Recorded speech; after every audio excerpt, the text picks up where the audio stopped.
Welcome to the Accelerated Performance Experiment. Today's guests, Todd Banks, Kevin Moore, Andrew Corner with Rick Canary, discussing the topic, accepting the stress and enjoying the ride. Welcome to the Accelerated Performance Experiment. Today's topic is accepting the stress and enjoying the ride. And I would like to begin today's session with a quote from Dyer, one of my favorite personal development enthusiasts. The components of anxiety, stress, fear, and anger do not exist independently of you in the world. They simply do not exist in the physical world, even though we talk about them as if they do. And some days it would seem as if the curveball won't stop coming, and we externalize stress. We tend to blame or resort to pointing out somebody else's faults or the event or circumstance we're confronted with as if it's the source of our stress, when we would like to discuss the fact that the potential fact that the stress really begins with us. We are the source of our own stress. Our vibrational frequency, our own emotional state begins with us. And so I'll open the discussion with that. Yeah, definitely. It's I would say that just about all stress that we have in this day and age is perceived stress. It's our view of deemed importance. It's something that we have, whether it be fear, anxiety, or some sort of stress, we've made it into this thing that's outside of ourselves. Oh, that's stressing me out, or this made me fearful. Well, no, it's your belief system, as we touched on last week, or last podcast, that it's your belief system that whether you chose to believe it or not, or whether it's something that was embedded in you, it's you saying, well, I deem this as an enemy, so to speak, whether it might be a mental, physical, or what have you enemy, and therefore this thing that's outside of me, that's what's causing me the stress. Well, no, it's your interpretation. Your response. It's your response to the thing that you've labeled as outside of you. You are in the equation the whole time, and you've created the equation yourself. Well, when it comes down to it, really, you may respond. Let's go on the extreme angle and discuss the notion of danger. If your life's in danger, if you're in a situation where your life is in danger, is that not real? Is that not the circumstance itself that's causing the stress or the fear? Well, I will go on to say that what Todd was just talking about is actually an evolutionary response that comes from a real situation. And I know we've said this before, but I'm going to say it again.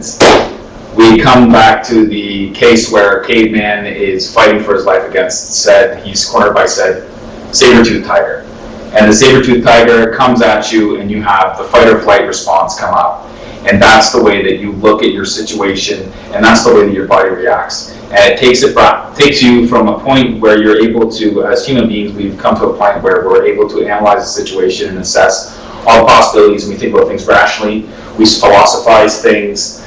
We argue the points of it. But when it comes down to it, when your life is in fear, you're not able to do that, and our ancient ancestors weren't able to do that either. They were thinking about things in a different way. They were doing things like discovering fire, they were using tools, they were doing all these wonderful things, but they were also fighting elements in nature that basically they had to fight for their lives in order to survive. So that's the fight or flight reflex. That takes you from a point of being this very inquisitive, very conscious, very open being to being very fearful. And it takes away a lot of the things that you have at your capacity. You're suggesting it brings you to an animal level of thinking and consciousness. That's right. It brings you back to basically being what everything else in the animal kingdom is, because we are animals. You can take humans out of the forest, but you can't take the forest out of the human, right? We are essentially evolved from animals that roam the forest and have threats to their lives on a daily basis. So you had to look at a way to, when you weren't, mush it up to your friends, or chowing down with your spouse, or whatever the cases might have been back in that day in social circles, you were fearing for your life, and that difference brought you to a place where you either had the fight or flight reflex, which was you had one purpose, one goal, one purpose in mind, which was to escape, or if the case need be, you would fight off whatever was coming at you with whatever you had to do so. I mean, if you had to pick up a rock, if you had to swing your fist, it doesn't matter. I guess what Dyer's quote's getting at here is that, are we not evolved, or hasn't our consciousness evolved to the point where our minds are no longer servants to our bodies? It's not your body that has the instinct. Your body itself doesn't respond. Well, I would say that is debatable in one way, shape, or form. The mind is, the body does respond to the mind. I think that's probably what you were saying with that. As we evolve as human beings, we had so many, going back to very quickly what Andy was just saying, that, we pretty much everything that you had to do was stressful in some way, shape, or form. Thousands of years ago, just about every task that you needed to perform, you were under stress. That activated the parasympathetic nervous system, which activates your flight or fight mode. Now, fast forward to today, we don't have those stressors that we had way back when. Our mind has evolved since then. So instead of saber-toothed tigers, we have bills. Instead of, fighting the elements or fighting your neighbors, so to speak, in this culture that we live in, or where we are in Canada, we don't have to fight each other to survive on a day-to-day basis. We have many perceived stresses that our mind has created on their own. It's not just physical stress anymore. Our mind has evolved with our bodies, and it's placing. So we don't even suggest that as we escape the immediate physical stresses of weather or danger from beasts in the environment, To a point. as our mind evolved, we were able to eliminate those stresses, and yet at the same time we haven't been able to eradicate the facility to identify the stress and almost create it. That's right. I mean, our body still produces all those same hormones. It still has all those stressors released. And you know what? There are psychological pressures on us today that are heaped upon us by society that also did not exist that long ago.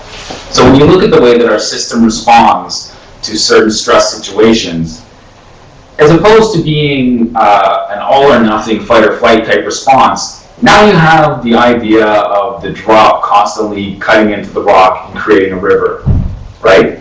You have where there was once no capacity for you would either be all or nothing. Now we wear away at our psychological structure in different ways, in different sections of our life, in different areas. And unfortunately, just like learning something and doing it over and over again and getting better at it, when you stress about the same type of things over and over again, it creates a pattern in your mind. Neural pathways, that neuroplasticity, right? If you have something stressful in your life that's presenting itself as let's just use the word danger, you create a pathway in your mind that makes it easier for something that somehow resembles that to find its way to that stress point in your life. That's right. And until you actually learn to combat that and deal with that stress, or you face whatever fear it is that you have, and in the case of a financial fear where you're just getting more and more into debt, that's why a lot of people can't find their way out of it. In the case of being an alcoholic, a lot of people can't find their way out of it. The reason is it's because the pathways have been set up before them from a lifetime of repetitive behavior. That's the problem. We don't just fall into patterns of behavior. Those patterns of behavior become carved. They've been carved. They're carved into it like a drip would carve into a rock. Yep. And then once that channel is open, it's able to freely flow, into that channel and create uncomfortable situations that are way overblown. You refer to a primal mind, and it's funny because all of these notions, there's a foundation for all of them. I think it's Lao Tzu that suggested that the only way to destroy a mountain is with water. You can't do it any other way or any way more effectively. And in that time, that was a profound thought, and we've evolved to the point where we're discussing how we carve the same types of pathways in our brain through habit, through thought, through repeated action.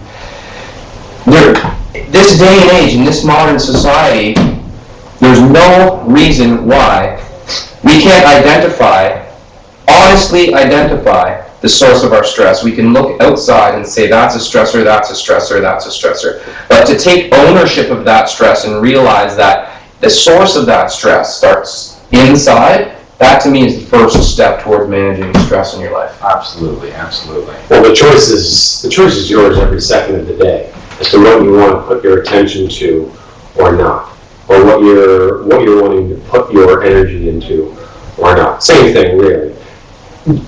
This thing that you deem as a stressor, whether it be financial, whether it be relational, whether it be even physical or environmental, you always have the option of recognizing that you had a hand in this stressor's creation.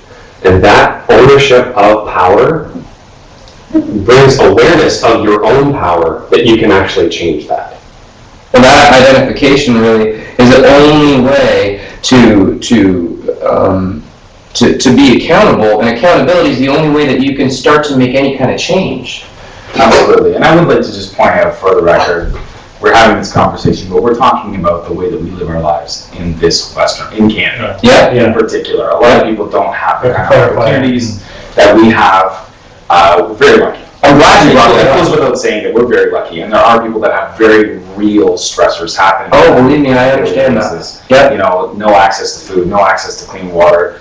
And this is the type of stuff that gets me, that the people like us that have the ability to have all these wonderful things given there for us, and we don't stress over food so much, we don't stress over clean water, and we instead choose, because the facility is still there, we instead choose to pick our battles in our minds over things that really I call them Western problems, or first world problems. But still, doesn't that posture us to provide a certain unavailable perspective about how to deal with those stressors internally?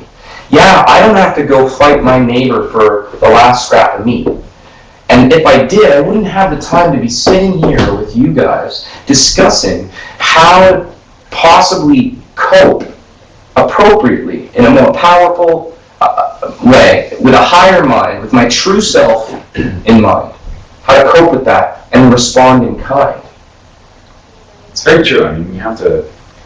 There's different kinds of stress, but I mean, there's no immediate threat of death here in the developed world. Like we're, saber-toothed tiger or whatever.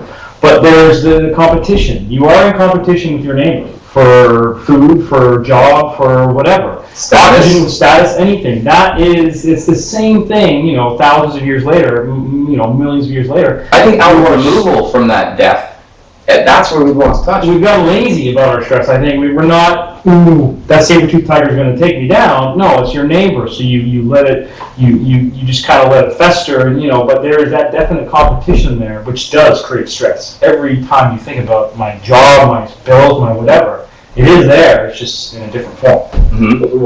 The way I am choosing to look at this is the stresses that we have, or that we create in our life, in this first world that we're talking in right now. The way we choose to wrap our minds around them, and the way we choose to talk about them, and if other people want to listen and benefit from that and choose to look at their own problems in a different way and say, hey, wow, I might have even just created this myself. Now, how did I do that? Now, how can I create a different paradigm for myself? And maybe, just maybe, stop worrying about my stuff that isn't actually that important in the grand scheme of things. It is important. It's your reality. It is your life. We all are living our own life.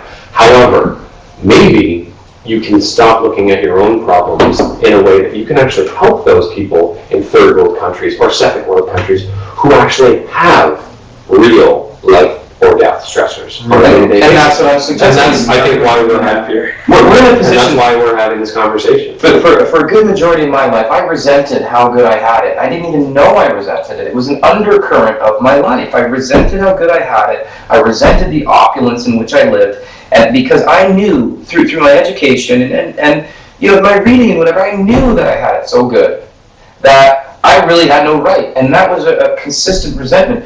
And so, just even now, and this isn't a revelation I've had any time other than over the course of this conversation, doesn't the fact that we're postured at the top of the food chain here, and there's no offense intended. I mean, in reality, we live in one of the finest cities and one of the finest countries in the world, and we're postured at the top of the food chain here.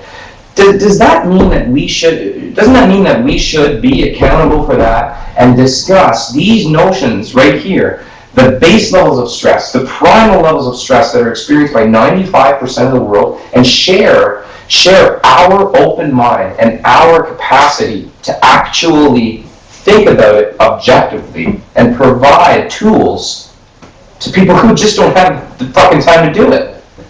Well, other people listening across the world, and we've talked about this before, is the fact that there's been people tuning in from all over the world, and we don't know what their circumstances are. They might be very great, or they might be, of meager means. Well, they have a computer, right?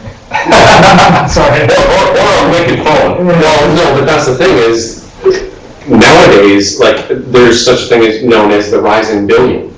These are people who can barely even afford, they could barely afford what I went out and had lunch for today. Live on less than $1 a day. Yeah. But these people are actually being given access to the internet these days. They're known as the rising billion. They may not have a computer, but they may live in a city that has a local central cafe that you can get into and listen to a podcast like this, or look up things online, or read biographies. Have you guys ever heard of the 100th monkey? Yes. Okay. That's a concept that I hope that this particular style of conversation, these topics, these initiatives we're moving on. I think refresh. Well, the 100th monkey is a notion that there was monkeys that were learning to deal with a particular fruit or a particular vegetable, and coconuts. Coconuts on an island that had been used for nuclear testing site. And what happened was the monkeys were basically they tried an experiment to repopulate the island with monkeys to see how well that they would be able to physically, biologically take on living in a place that had been formerly irradiated by nuclear weapons testing. So the monkeys go to this island and they have coconuts. One of their major sources of food on the island is coconuts. And so the monkeys are dying. They're dying. They don't know why the monkeys are dying. And then they put two and two together and they realize, the monkeys are eating these coconuts and the coconuts are irradiated. But it's just the shell on the outside that is the most irradiated part. And if you could crack open the coconut and eat just the clean coconut on the inside, they were safe. They would be fine. Yeah. So what did they do? They taught a monkey how to crack the shell. And maybe they even taught a handful, I'm just obviously going from memory here, but they taught a handful of monkeys how to wash the coconuts and crack them before they ate them. And the other monkeys, seeing what these monkeys were doing, there was thousands of monkeys on this island for this example, okay? So the other monkeys, seeing what these monkeys were doing, would look at what they were doing, and monkeys are inquisitive, so they would sit there and they would watch, and they would wonder what was happening, and they would see them washing them off. So then the other monkeys just started, monkey see, monkey do. They started to mimic what the other monkeys were doing. And it took a long time. But the monkeys that were sort of slowly picking it up, they would see what was happening and they would wash and they would all start to prosper. And at some point they had reached 99 monkeys. But at the point they reached 100 monkeys, it seemed like all the multitudes of monkeys on the island all immediately knew how to do what the monkeys were doing. Without actually seeing the example. Without actually seeing the example, it's just like common knowledge. Almost like your consciousness collective of the monkeys, yeah. Right. So that brings me back to another point here. We started with an honest identification of the stressor. You can blame the word, you can blame the person, blame the event, but honestly identify the source of the stress, how you respond.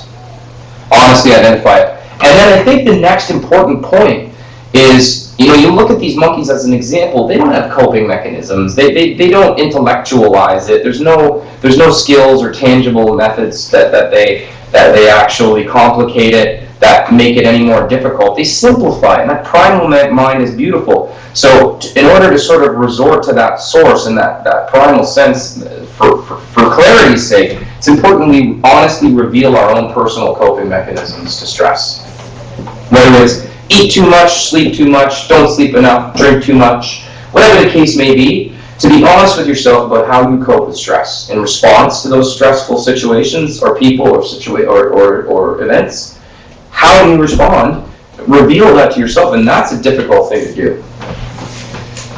Well, it keeps you trapped, I would think, that if you've got a lot of stress in your life, or perceived stress, you won't be aware of this stress ever if your coping mechanism, and that's exactly what a coping mechanism is, it makes it bearable. Mm-hmm. So you run the risk of staying trapped if you don't identify what your coping mechanism is. Therefore, to be able to bring an awareness to it, to bring a clarity to it, to bring a, you might say, well, going to watch this movie is a great distraction from this thing I have to do, that I should do, that will better me as a human being.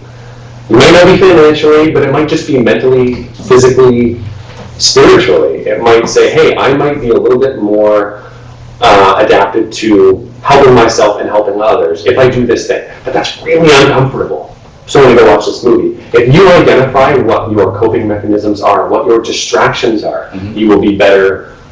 You're better equipped to be able to actually deal with your stressors one-on-one and maybe overcome them and supersede them. I like that you say distractors, because honestly, stressors, doesn't our modern culture revolve around distracting ourselves from stress? Absolutely, absolutely. And I would just like to say that, further to Todd's comment, that, it's all well and good to say that I want to focus on the things that are good for me, to focus on the habits that are going to make me a better person.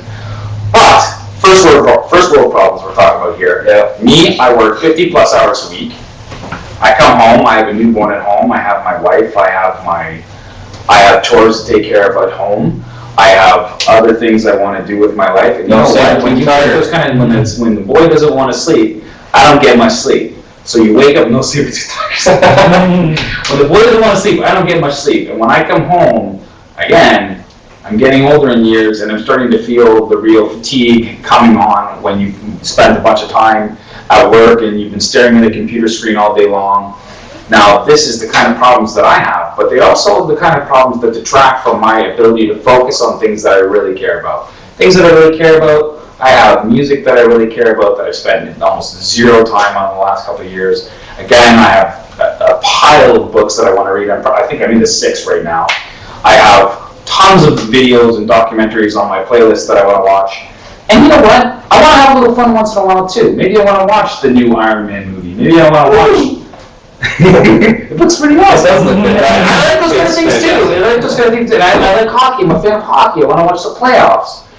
But you have to prioritize what's going to happen. And some days when I come home and I feel okay, those are the days that I choose to read the book. Like me and Sarah are reading a bunch of books. I got 5 books on newborns and brain development for newborns and this type of thing.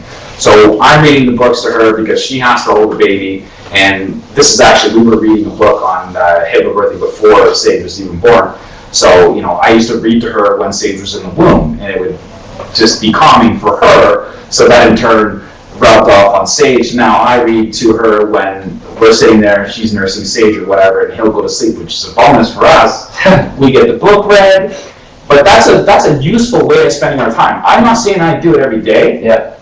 I only have so much time to spend doing that kind of stuff. But you got to really try to fraction out, and instead of just saying, I'm going to watch that movie today, if you're too tired, it's fine. Spend some time relaxing. It's okay to do the things that you want to do that aren't necessarily beneficial for your life. But when you have a chance, when you have the capacity, when you have the time, you have to utilize it. You have to really make those steps and really try to do something beneficial for your life. But there are plenty of things that you could do. I think though that's an exceptional vision, and while I totally agree and it's in line with what you were suggesting, I think what came to me is the fact that while it's important to reveal your method of coping or your coping mechanism, I think what's been revealed to me in this process is the fact that our responses in this convenient modern culture that we live in should not be to cope. It should be to excel in that sense. It should be to improve ourselves. It should be to realize and be aware of how fortunate we are.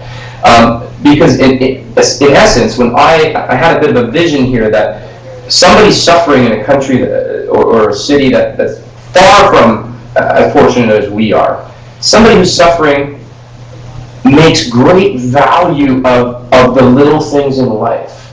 They improve themselves through that realization, through that revelation of seeing something and appreciating it and truly finding worth, and it gives them a great sense of satisfaction. And it's so hard for us to find that. We're so busy distracting ourselves from these stressors when they really are not anything that bad. Hold on. Okay, so now you have to really look at the way the society itself is shaped and the way the society itself is formed. And when you look at modern society in our world, there are so many more distractions and pressures. Let's not kid ourselves. We have a multitude of pressures that wouldn't necessarily be on a person that is bettering themselves in a third world. You know, this is completely, I hate the fact that I'm even making this kind of suggestion that it's difficult to do these type of things, but you have a certain pressure by society that you have to live up to certain standards. Right, that's exactly what I was thinking. You've been conditioned that a day-to-day job and maintaining a certain lifestyle is necessary, when in reality, that's a distraction. This home that I'm living in right now and the money that I earn and the lifestyle that I maintain is also a distraction because it's not a necessary reality. However,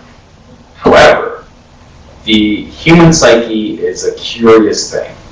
And the fact is that we are bombarded day in and day out with advertisements, with murals that show you what life is supposed to be. We are advertised by social pressure within our groups to conform. We have that kind of pressure.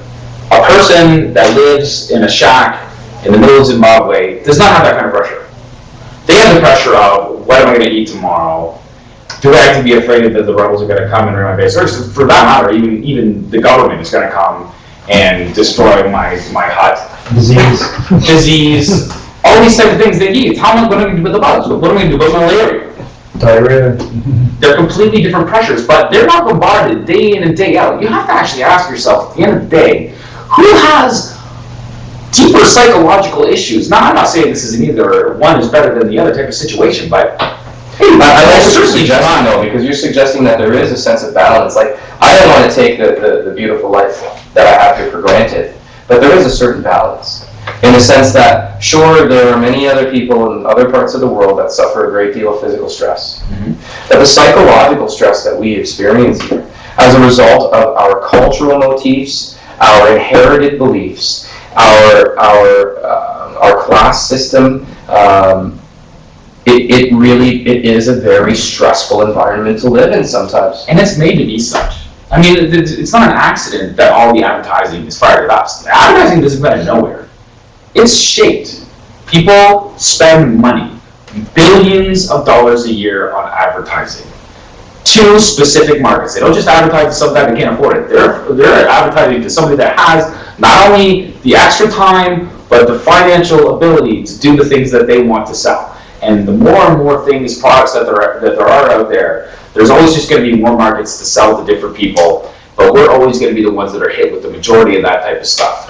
Now, when you talk about what our responsibility, and I think we do have a responsibility to accept that our fears are based in our ego. And I think there's just tons and tons of information. When you want to know about ego, we'll look into the ego. We'll look at Maslow's pyramid of needs. Go look into the type of things that advertising today uses to basically attack us, psychologically attack us. Go look at Edward Bernays. Go watch a documentary series called Century of the Self, and you will understand just how we have been our lives have been handed to us. Not so much that we make our own daily choices. We do make our own daily choices. Well, I understand that. I know what you're saying, but let's delineate though. We do. There are beliefs. There are conditions that we inherit. But let's be careful in the sense that we are also. I suggested that these stresses are balanced compared to the rest of the world, but at the same time, let's also express gratitude for just how fortunate we are, and not necessarily delve into the notion that these particular stressors are unavoidable, because first of all, we can identify them. That's exactly where I was going. We can. We're fortunate enough to. Yeah, well, I was gonna, like, two points, really. It's all perceived stress. Because, very quickly, I was raised, no longer am religious, but I was raised in a very strict religion where you couldn't celebrate birthdays, you couldn't celebrate Halloween. There's no real celebrations other than the death of Christ. When I would talk to people throughout the years, and they would be all excited about Christmas and this consumer culture that we live in, everybody's consuming, everybody's you need to buy things outside of yourself in order to make yourself happy. Yeah. Where I'm going with this is they would ask me, well, wait, you don't celebrate Christmas? Or don't you miss the gifts? Don't you aren't you really angry? And I would say, no. Because I haven't known any better. I haven't known any different. It's another day to me. It's a day that somebody else put importance upon, and somebody else on top of that said, you need to buy things because of somebody else's death, which has no value whatsoever. We're not going to get into the history of Jesus, but That's another day. That's another day. But where I'm going with this is, again, this is all perceived stress. These are perceived angst or anger or anxiety that I could have had based on something that I had no perception on whatsoever. Yeah. These other people in these second or third world countries, I haven't traveled too much, but I've been to second world countries before, and I have seen children playing with sticks and leaves and making their own games out of them, and been happier than most people I run into in my day-to-day life in a first world country, in a great first world country. And I think their entire day, weekend, and week will be ruined if they can't have a certain manufactured toy. Yeah, if you can't have the next iPad, you hate your parents for the end of days. Yeah. But going even further, there's a Facebook meme actually of a teenage girl looking at her iPhone Christmas morning as she received it and opened it, tears streaming down her face, and there's a catchphrase at the bottom that says, "Because it wasn't a black one." Mm-hmm. Yeah, I've seen that actually. But even going a little bit further than that, than second world issues or even third world issues, I would say not all third world issues are 100% life and death every single day. Not all of them are. However, if you're in a situation such as the Holocaust, going back to one of the first podcasts that I was with you on, Rick, Viktor Frankl, who wrote the book Man's Search for Meaning. It became almost a game for him to say, well, how can I look at this and get something out of this on a day-to-day basis so that me and my people will never have to deal with this again. And he actually grew strength out of the suffering that was imposed upon him. So you can live in life and death situations and still be happier than everyone around you. And you don't have to live in a first world country. You don't have to live in a second world country. You don't have to live in a third world country. You can be presented by anything, even life or death, and it's your choice. I'm glad you brought it to that, because honestly, although I use the word coping mechanism, and I'm going to return to that and repair my statement, because really what this comes down to is you're confronted with circumstance, or stressors, let's call them stressors for the sake of the theme of this conversation. You're confronted with those, you identify them, and then you decide on, I had originally said coping mechanisms, but you decide on a response. I said coping mechanisms because in a lot of cases, we're in a habitual state of response. I will say this one thing real quick. Sorry. Yeah, no. A belief is a coping mechanism. It doesn't have to be a physical one. I said movies because, that's my coping mechanism, really. I love a cinematic adventure. I was raised on movies, pretty much.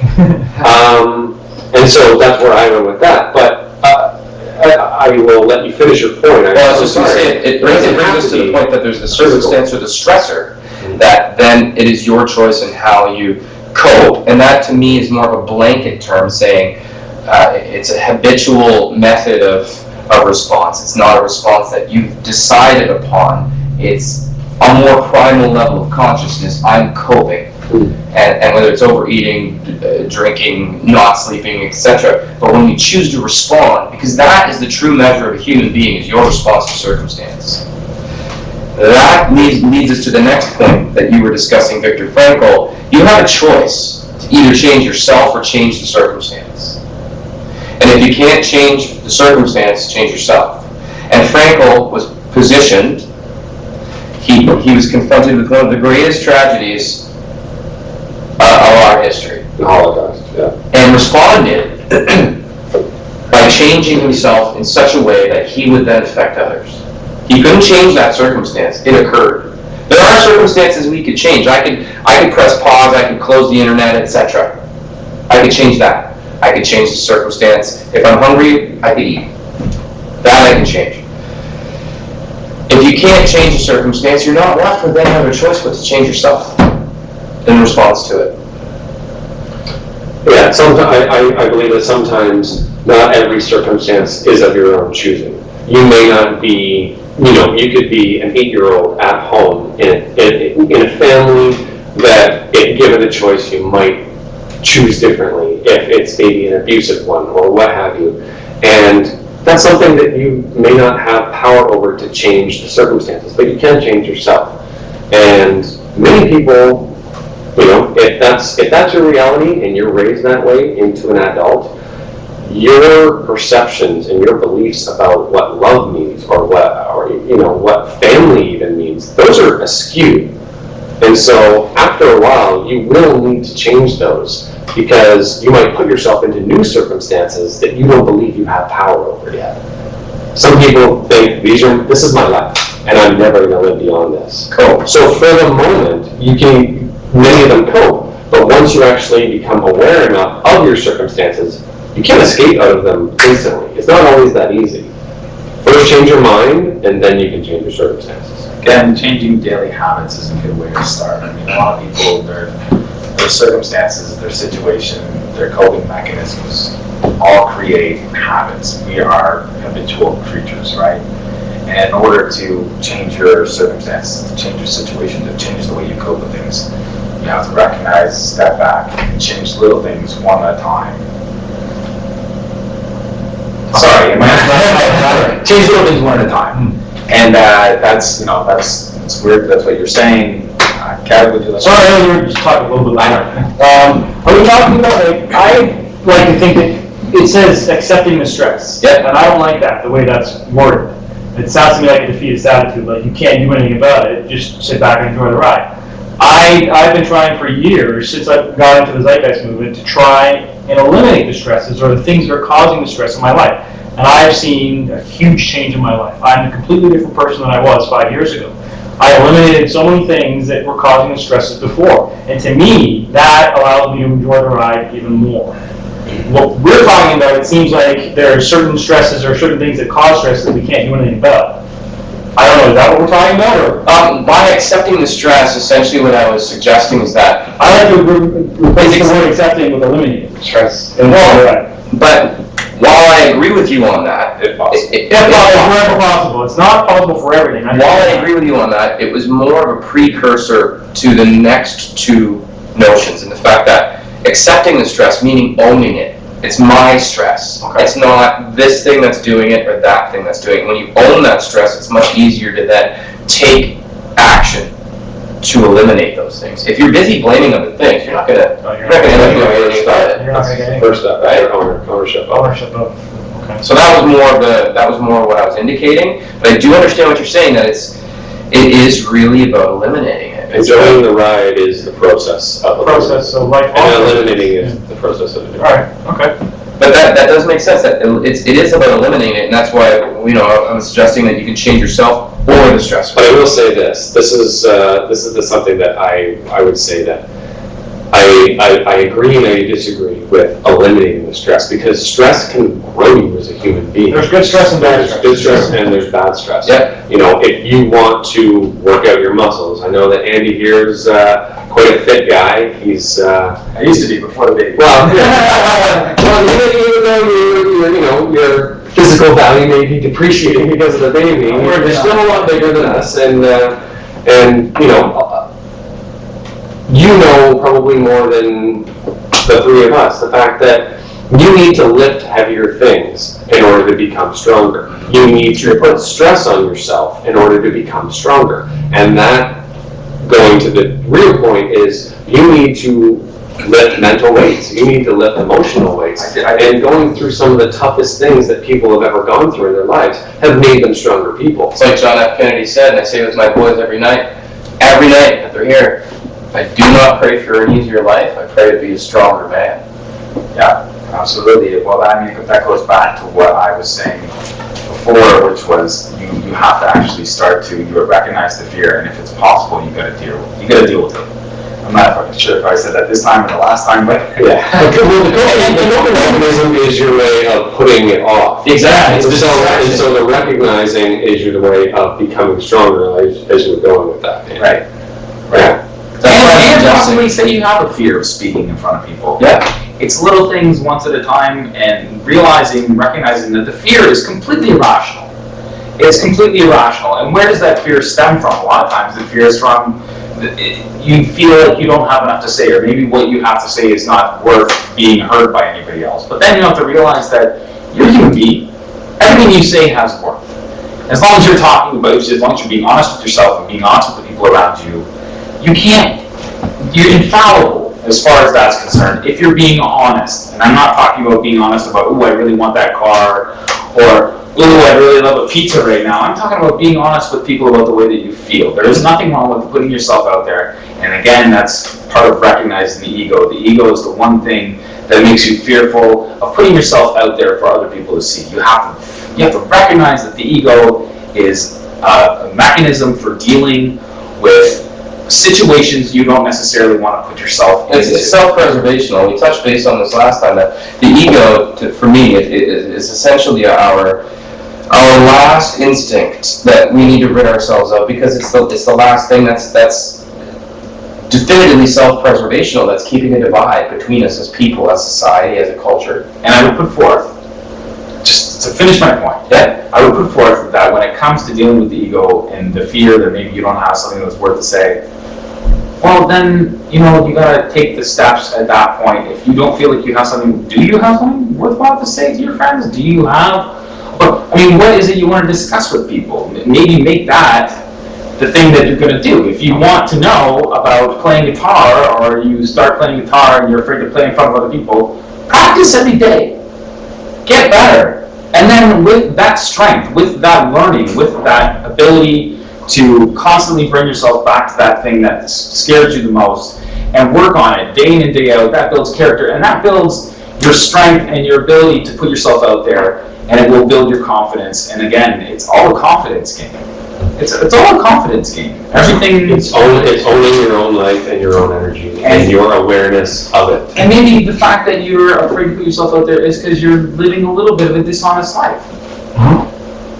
Maybe that you're talking about something that you don't really understand, or you've never really taken the time to think about. Mm-hmm. Think about it. Spend some time with yourself. I like that you say be honest, because it's about being open and honest and just sharing your feelings as honestly as possible, that you then create a reflection of yourself, to stare yourself truly in the face. Because my thoughts and emotions and what I'm sharing right now, you're my reflection right now. I can look myself in the face based on your response.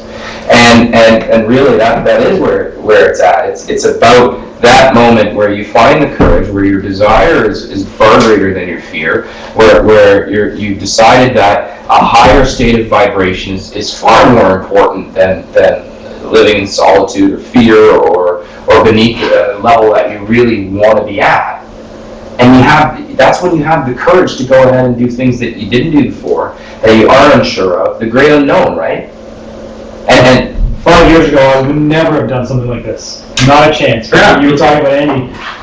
The confidence, like when I was in high school, I was terrified, like many people, of public speaking. But it wasn't that I was afraid of talking. I was afraid of the material that I was presenting, something that I had created. I had no confidence in it. You were unsure. I was completely, I wasn't unsure, I just knew it was terrible. Yeah. But now in the past few years, I've gotten to the point where it doesn't matter. As long as I'm feeding the collective of information or whatever, I'm giving it something, I'm providing something, I I don't care if it sounds stupid or if it's wrong, because I'm going to listen and try and learn from that process. I don't care about speaking in front of people now. It doesn't matter. I'll get past it. And that growth process, obviously, it wasn't an event, was it? It was No, a process. it's a process, Yeah. for sure. It didn't happen overnight. And I can't believe, looking back at it now, I used to almost get sick throwing up and stuff like that. But now, I couldn't care less. So it brings us back to accepting the stress and enjoying the ride. And I think really, it for me at least, and you guys can give me your summaries here, but it's all about acceptance, which is about being flexible, courageous, and having a willingness to relent and possibly fail. Don't be afraid to fail. There's nothing wrong with being wrong. It's an opportunity to learn. Open to it, and you're accepting of the new information. That's the biggest thing. Talking about last week. You have to be able to understand and step back and be honest with yourself. Be honest with the people around you. There's nothing's going to happen if you say, "Okay, I was wrong," and you accept that new information, and you can learn. That's how you grow. It's an amazing feeling. I've learned to admit when you're wrong and to then be aware or be willing to learn something new. Like I said last week as well. I think it's a great feeling. But that's how we learn. Yeah, that's how we learn. That's how It's evolution. making mistakes, Right? And when I say failure, it's funny, I had a bit of a revelation that isn't any modicum of failure, isn't it all really related to that great finality, the end? Any sense of failure, isn't it just a little bit more down that slippery slope when you experience a personal failure? Isn't that all it is generally just the same fear every single time, that it really just relates back to death when you dig underneath it all? Like, I might be afraid of certain aspects of my life not owing up to certain parts of it, but all of it really is just wading in that same pool of what we're all afraid of, which is really the end of our life. I've heard other people speak of it that way, and that's something that I don't see eye to eye on. It's not the way I choose to live my life. I saw failure as a life or death thing once upon a time, and I knew of failure before I ever knew of what death was. So I definitely don't agree on that, and I don't fear death ever, but I still fail. And sometimes, my ego will want to say, "Damn, I failed." So I just thinking my son in the window. But I don't look at it that way at all. If I fail, and there is a fear of failure, and if failure means death, if there's a fear of failure, then maybe there's a fear of death. I don't equate it like that way at all anymore. The way I look at it is everything in life is either a reward or an education. If you do something and you succeed at it, whether it's an acquirement of knowledge, you can acquire knowledge. You've rewarded yourself with knowledge. If you didn't do something as well as you could have, physically, mentally, emotionally, and spiritually, you got an education. And that is a life in itself. So you are constantly growing to an evolution that supersedes death, in my opinion. Well, I agree. I guess I was playing devil's advocate to a certain extent, in the sense that with a definite level of acceptance and understanding that death is part of the process, I don't really fear death either. I guess, like I said, playing devil's advocate, essentially, fearing failure is really just a crazy construct in our mind, because any failure you experience is only an opportunity to be stronger, as we've all discussed here. We could succeed all day long. How much better are you really going to get? But I would just say, I'm not playing that. I'm just talking about what you were saying about how, in the back of your mind, there's always that little bit of fear of death equated in the fear of failure. And I would just take that back in our evolutionary roots to maybe there was a tinge of fear of death, which is what causes you to clam up in the first place. Fight or flight, that is base level, and there is certain physiological conditions that happen when you feel tight like that. Not only do you clench up, your body, blood rushes to the essential organs. That is an actual response. Your heart starts pumping blood faster, and it stays here. You might feel your hands get clammy and cold. That's because your body is actually physically reacting to what you perceive as the danger. So there is a little bit of fear of death involved in just fear in general. So I'm just... No, I enjoy the argument because I'm the type that, well, you know, emo and everybody, but I blanket almost everything in sex and death, really. That's where everything's sourced to, in my humble opinion, that, you know, if it's not sex procreation, then it definitely has something to do with death. We're the fortunate ones as human beings to be able to live and exist in the gray area there somewhere and be creative and live on a plane that where there's more than just those two essential notions, right? But no, I appreciate that perspective, and I think we should be tying this puppy up right now. Just on that note, I love that we went down that road, that the value of failure, and really identifying that any stressor, well, let's avoid the topic of death, but any stressor really is, the source of that is essentially a fear of failure. Like if you're stressed out about something, you are afraid of, in my humble opinion, you're afraid of not measuring up or not accomplishing something, or something, whether it's a thorn in your side or something as simple as nickels or pennies short on a candy bar. I mean, stress really relates down to whether or not you're going to accomplish your particular goal at that time. And let's identify failure as throughout history was the birthplace of our greatest moments as physical creatures. So that's definitely related to our evolution. So Good. I'd say that one of the biggest stressors in life is that which is getting in the way of what you deem as important in your life. So if you experience a lot of stress in your life, you need to reevaluate as what you deem as important. Great. That's a great statement. And then either change yourself or change the situation. Yeah. I like that. Well, thanks very much, gentlemen. Thank you. Thank you. I look forward to the next podcast. Until the next time. This has been another episode of the Accelerated Performance Experiment. Please visit www.johncanary.com for more information. Subscribe to our Seeds of Excellence newsletter on the right-hand sidebar for a free download of John's Sales Mastery audio program. Thanks for tuning in.